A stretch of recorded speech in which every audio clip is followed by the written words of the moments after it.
Welcome back to KTN Prime. We continue with our conversation right here, centered on the erratic weather patterns we're witnessing in the country, and just in the backdrop of that heavy rain advisory issued by the Kenya Met Department, warning Nairobians and other regions to be on the lookout for heavy rains, which might come with flooding instances. I'm joined in studio by a panel of three guests who are experts in their own right. Mary Kilavi is the acting deputy director at the Kenya Meteorological Department, equally joined by Anthony Mushiri, who is the emergency response manager at Kenya Red Cross, and Colonel retired David Samoi, the director at the National Disaster Operations Center. Just before the break, we were trying to understand if this El Nino phenomenon that has been talked about on social media pages and some mainstream media pages is actually a reality. We've just been told that in June thereabout, that's when we can know if it will truly hit the country or not. So stay tuned for that particular advisory a little bit later on in the year. But I'd like to continue with the conversation. Anthony, Red Cross has championed the use of technology, the use of drones, AI-driven satellite imagery to predict flood paths, which is not a walk in the park. In this current March rainy cycle, how is technology changing the way you, as the Red Cross, conduct evacuations compared to when floods hit the country, let's say 5 years ago? Well, we are heavily dependent on Kenya Met, and whenever Kenya Met issues any advisory, we align our responses to that. Now, if we get a distress call in a particular area, and it's first of all like during the day and the conditions are right, half of the time there's more flooding happening downstream than it is where it's raining. For instance, it could be flooding in lower parts of Kitui and the likes, but it didn't rain there. So we're able to deploy drones to help in searching people who are marooned. So then it advises how we go in, as opposed to moving in blindly just because you got distress calls. And I mean, not everyone would be able to send you a pin, and not every time you can be directed to the actual location. So that's usually how we then deploy search. Another version is when already a disaster has struck and we need to search the area. I wish to take us back to the Elgeyo Marakwet landslide. Then we deploy after the norm, because half of the time you can't really tell where a landslide is going to occur. By us, and when it occurs, then the drone support in mapping out where our homesteads, how much has been swept downstream. Then it helps the search and rescue personnel to really zero in on where to dig out, as opposed to just going blindly to the entire landscape. So that's how we deploy technology. Okay, thanks for that. David, coming over to you, because NDOC is the nerve center of government's response. Let's put it that way. What specific command and control improvements have been made to ensure that NDOC, as you've mentioned, the military, Red Cross as well, are not duplicating efforts on the ground, but are complementing each other in order to save lives and property? Thank you so much. First of all, disasters are a shared function between the two levels of government. That is between the national government and the county government. And the duty of NDOC is to coordinate between the two levels of government. Okay. Number two, we also coordinate between the various ministries. As I told you, disasters are multi-agency in nature. So our duty as NDOC is to coordinate between the various MDAs, ministries, departments, and agencies. We also coordinate between government and civil society, development partners, UN agencies, and even Red Cross. We collaborate with Red Cross. We share also data with other agencies, and this data help us in policy and decision making. So we have improved. NDOC currently has got an emergency operations center, which is manned 24 hours. And we have a toll-free line, which I really want also to share with the public right now. Yes. Our toll-free line is, let me read it, for the public to be able to, I switched off my line. When I put it on, I will share with them. Okay. And we encourage the public to use this toll-free line and to call us as and when there is a problem. So this helps us to coordinate. And we collaborate also with government spokesman, because whenever there is a disaster, the citizens need to be briefed on a regular basis on what is happening, which are the danger areas, and what needs to be done, and what are the interventions the government is doing. So we have put together the structures that are required to be able to tackle the disasters that are facing the country. In addition, going forward, we have a bill in Parliament, which if it goes through, it will tremendously change the way we manage disasters as a country. Remember, this country, its future and its destiny is determined by how we transition from across a disaster, whenever a disaster happens. So this bill, we are really waiting for it, and we are hoping that it will go through. How far is it? It has gone through Senate, it has gone through the National Assembly, but there were issues, and therefore they have constituted a team, a mediation team, and this mediation team is going to determine whether we get a DRM, we call it a DRM bill. We have tried so many times, since 2002, up to date, we have never been able to get a DRM Act. And that is why NDOC, up to today, from 1998 when it was formed, is still a multi-agency. Personally, I come from KDF, and I retired from KDF. This is not the way to manage disasters. We should have an act. This will help us also in mobilizing resources, both locally and also from our development partners. Thank you. So the goodwill is there currently? Is there goodwill to make sure this bill becomes an act? Yes, I think the goodwill is there, because previously the bill was, there was an attempt to have the bill go through, but there is no time it went through one, let's say, Senate. It didn't go through Senate. If it was starting in Senate, it will end up in Senate. If it started in the National Assembly, it ends up in the National Assembly.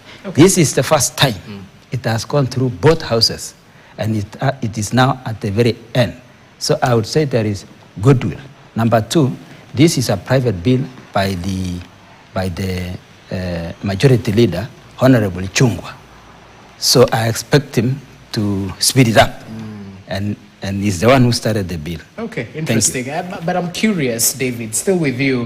Does NDOC have the power or authority to enforce evictions when people refuse to leave either low-lying flood-prone areas or riparian land that is at risk of flooding? Do you have that authority? As NDOC, no. Okay. But we collaborate with NGAO, National Government Administration, to advise strongly so that they can do whatever they can to be able to evict people from flood-prone areas.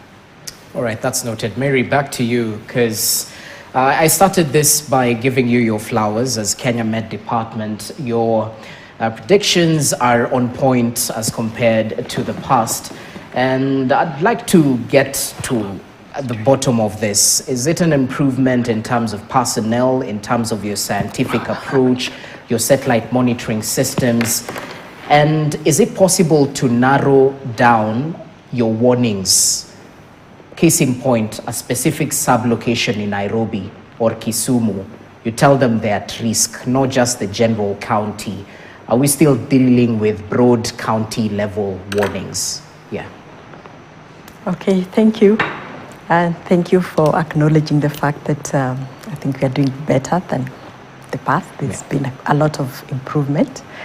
A lot of it has to do with the research that has gone on, and also advancement in science and technology, which we have leveraged on, in addition to very strong collaboration with a lot of advanced centers. So we are still trying to improve. Right now we're running what we call a weather prediction model at shorter time scales at 4-kilometer resolution. That means you can see what's likely to happen at a grid scale of about 25 kilometers square, which is quite small. But in terms of accuracy, safe to say that we can only be much more accurate at shorter lead times. For example, say a weekly forecast issued for the week, indicating areas that are likely to maybe experience very heavy rainfall, may broadly just talk about the counties or the region. But as you get much closer to the time when the rain is about to start, maybe about 3 hours before, with the current, with the satellite imagery that we have, it's possible to say that it's more likely going to happen in this particular location, although it's still a little more complex, especially over the tropics, because the atmosphere within the tropics is quite dynamic. Okay, Yeah. and there's this monster in government called red tape bureaucracy. Is that a challenge from where you sit? Because I've had a lot of multi-agency support bringing these heads together in order to deal with a certain disaster. Is this a challenge that you face as Kenya Met? Maybe not very much. Okay. Yeah, because at least we are widely recognized as the main agency that should issue the forecasts. Yeah. Though there's still a bit of, I think there's an act that is in Parliament that is soon going to give us full mandate. But I would say not so much bureaucracy. Okay, Yeah. interesting. Anthony, as you come in, Kenyans are, they speculate a lot, and they won't take, move. This is a flood-prone area, and it's not raining. Let's say it's a low-lying area. Yep. They're not seeing the heavy clouds, and yet Kenya Red Cross tells them, hey, this is a flood-prone area. You guys need to move to higher areas so you can be safe. Talk to us about the challenge in terms of dealing with Kenyans who might continue to underestimate the power of moving water in instances of either urban flooding, because that's a reality, and particularly downstream areas where it might not even be raining, but there's danger posed. Yeah. Well, the beauty of life is that we are all selfish. So half of the time when these alerts come through, you might not adhere to them ASAP, but no sooner water starts to rise, people do actually self-evacuate. Okay. If you look at the amount of rescues we do vis-a-vis the population at risk, people really do self-evacuate. And of course, sometimes even we have very, sometimes good old school mechanisms for analyzing rising waters. So what we do is we have gauges in different rivers, and whenever these waters are rising, by the time they get to an alert stage or a red alert, people self-evacuate. This is happening along the entire stream of Mariguini, the Mukuru Kayaba, all that stretch. The same river gauges, if you look at a popular one like in Garissa, by the time it gets to the red bit, which is 3 meters, we are clear that in 48 hours, downstream Tana River, people are going to be flooded. And as such, when we issue these alerts, people are able to self-evacuate. And this happened very well last year. So early warning does work. On the flip side, when it comes to urban, and the challenge is understanding dynamics around water. So a foot, like one ruler length of water that high, will sweep you off, and it will actually carry a vehicle off its tires, because tires are inflated.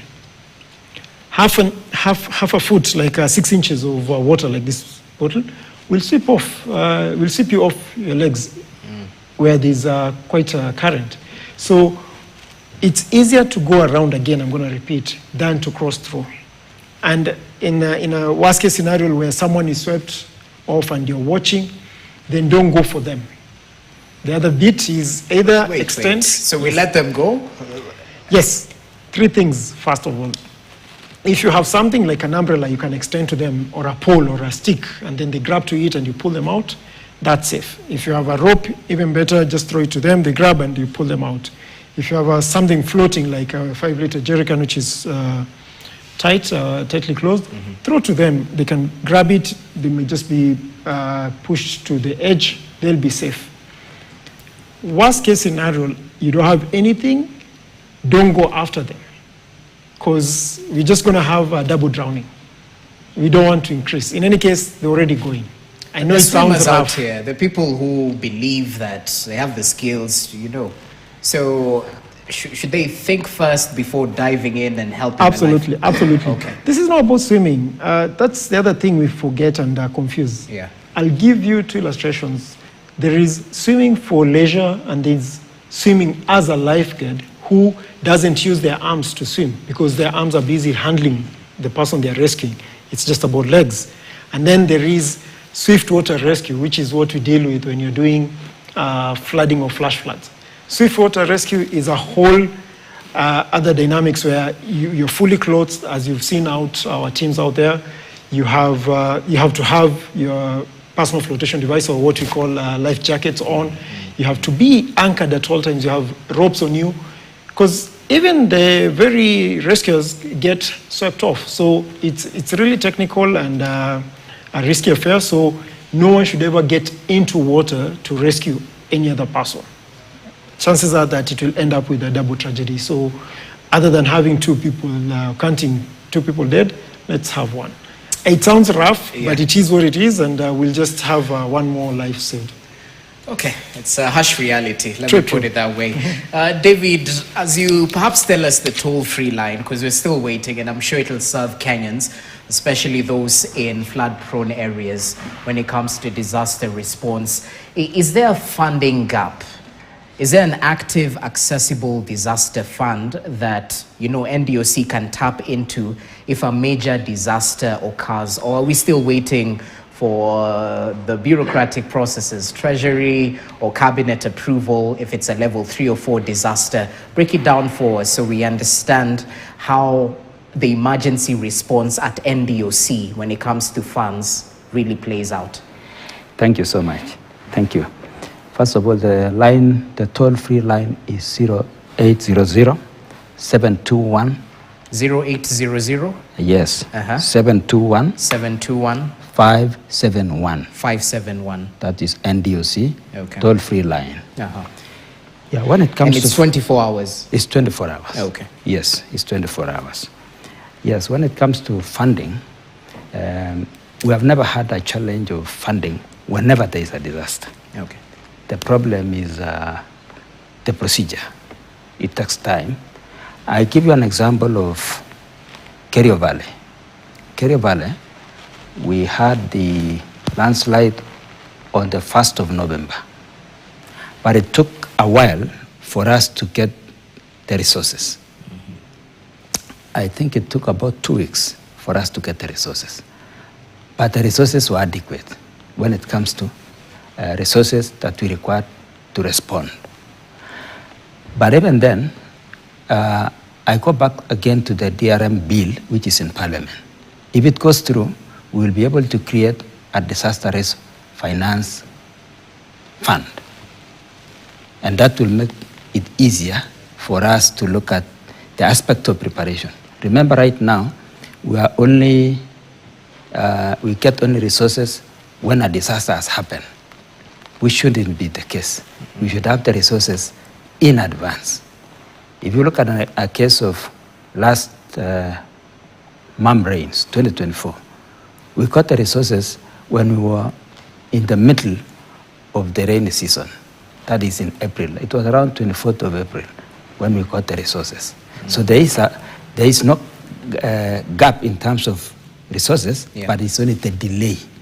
So we are trying to move away, and there is something KMD have come up with, they are saying they are moving away from weather forecast to weather, the impact the impact of the focus. This will help us to say the impact will be this way, and therefore the resources that we require are this much. So I think going forward, we are learning a lot. Every flooding season, we learn something. We've learned something in 2023, we learned something 2024, 2025, and even last OND, although there was no rain, but we also learned something. We keep learning every time. Yeah. And not just us as responders, but even the citizens. The citizens are now almost believing when we tell them, move away from this place because there will be flooding. Previously, they used to ask us, twende wapi? You want us to move to where? But now they've realized, you told them move, they didn't move, now they are in a disaster situation. You come back and tell them, we told you to move. Now look. So in the third scenario, they will believe you. So we keep learning. And as you continue learning, where do they move to? Because that's a logical question from a Kenyan household point of view. If you tell them move to safer areas, and this is all that they know, how do you provide a solution to that ever-existing question? Thank you, thank you. You see, I come from NDOC. Mine is to rescue. Okay. Government is big. Yes. Of course, you know that the government, the current administration, wants to improve the general economy of the country. If you look at the people who are being affected, they are mostly people who are living in formal settlement, in the lower cadre of the economy. Yeah. So if the situation improves, our citizens will be more resilient.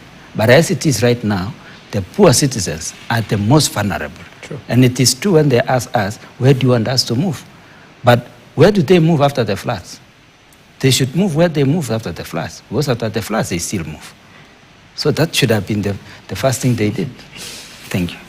Okay. Perhaps as you add to that, Mary, what's this moving away from weather-focused to the impact of the focused, even as you give us your final comments, because time is not on our side. Start with that. Yeah. Okay, what that entails is doing some good analysis in collaboration with stakeholders like our NDOC, Kenya Red Cross, people who have been on the ground, collecting information on past impacts and relating it with the amount of rainfall, say, for example, if you're looking at rainfall. And with that kind of analysis, it will help you to see if you get this amount of rainfall in this area, it translates to this kind of impact.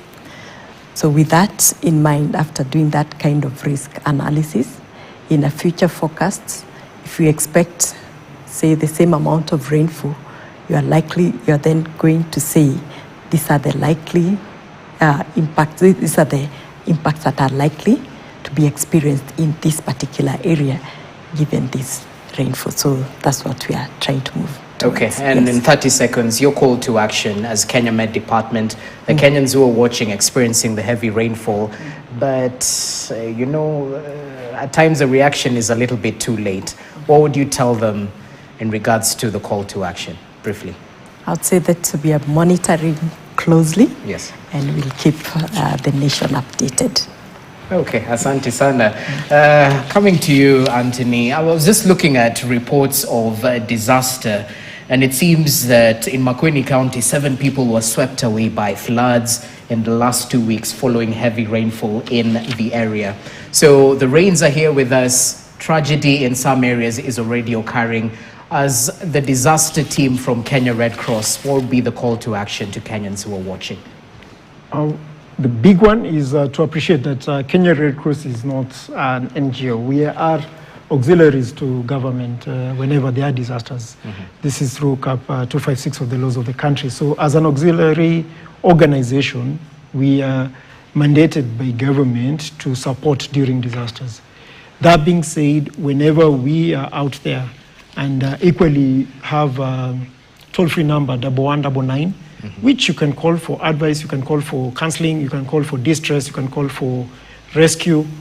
And this is again manned 24/7, is to appreciate your safety comes first. So before we come in, because you'll also be able to rescue yourself. What is this skill that you can have before any other party comes to rescue you? So go out there, learn a life-saving skill like swimming, learn a life-saving skill like first aid, practice how to put off small fires. Just be on the alert that it's not normal that we will show up in the next minutes. So all citizens really, can we inculcate a culture of learning life-saving skills before the responders show up? Okay. Asante, over to you, Colonel. Final words as we conclude. Thank you, sir. First of all, I want to say that this coming season, there will be floods. There will be floods. So I just want to request the citizens to be cautious and prepare for it. And one of the requests that we are making is to ask the citizens to move away from flood-prone areas. To where? Sorry. That's the question. Okay, yeah. Yeah, so that's our request. Yeah. And we are also asking the counties, especially Nairobi County, to identify displacement centers. Last time, they used schools as displacement centers, and they really did a lot of destruction in schools. So as part of that preparation, let's think of where we are going to use as displacement centers. And then, of course, other preparations include unblocking of the drainage in the cities and other areas. And let's think also about the children, the schools and the children, as we look at the floods coming. Okay. Thank you. Asanteni sana. Really an impactful conversation right here. Timely conversation, considering what exactly is happening in the country. Just to repeat those toll-free numbers, Kenya Red Cross 111 999. 1199. Oh, 1199. Okay, thank you. 1199. And the NDOC toll-free number is 0800 721571. Well, Asanteni, I'm pretty sure it might help some Kenyans talk about impactful journalism. That's what we try to do right here on KTN. Asanteni sana for your time. Mary Kilavi, the Acting Deputy Director at the Kenya Meteorological Department. We appreciate your input. Equally appreciate Anthony Mushiri, the Emergency Response Manager at Kenya Red Cross, and retired Colonel David Samoi, the Director, National Disaster Operations Center. So the rains are with us. It doesn't spell a disaster, but in case it does, as Anthony mentioned, just equip yourself with some skills, but equally, these multi-agency teams are there trying to alleviate the situation when a disaster occurs. Thank you so much for watching. That's how we wrap up tonight's edition of KTN Prime. Hope you're adequately informed. My name is Jesse Rogers. Good evening.